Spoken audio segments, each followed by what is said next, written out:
বৃষ্টিতে ভিজেই 5 দফা দাবিতে জুনিয়র চিকিৎসকদের মহামিছিল।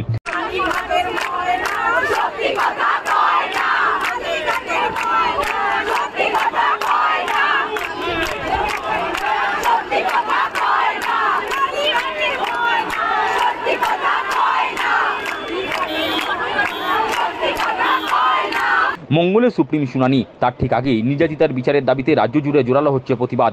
আকাশের চোখ রাঙানি উপেক্ষা করে রবিবার বিকালে সেন্ট্রাল পার্ক থেকে স্বাস্থ্য ভবন পর্যন্ত চলল জুনিয়র চিকিৎসকদের মহামিছিল।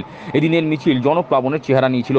জুনিয়র চিকিৎসকদের পাশাপাশি সিনিয়র চিকিৎসক, নাগরিকরা এবং বিভিন্ন স্কুলের প্রাক্তনীরা সামিল হয়েছিলেন। বৃষ্টিতে ভিজেই 5 দফা দাবিতে এদিন মিছিল করলেন জুনিয়র চিকিৎসকরা। মিছিলের সামনে ব্যানারে বড় বড় অক্ষরে লেখা ছিল, আরজি নয়, দাবি করো।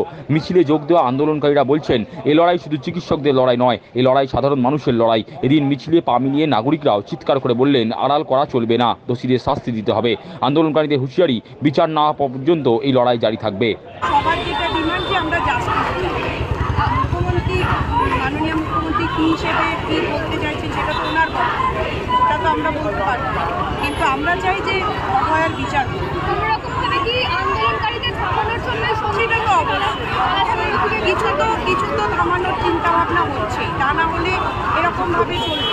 এতদিন ধরে 36 দিন হয়ে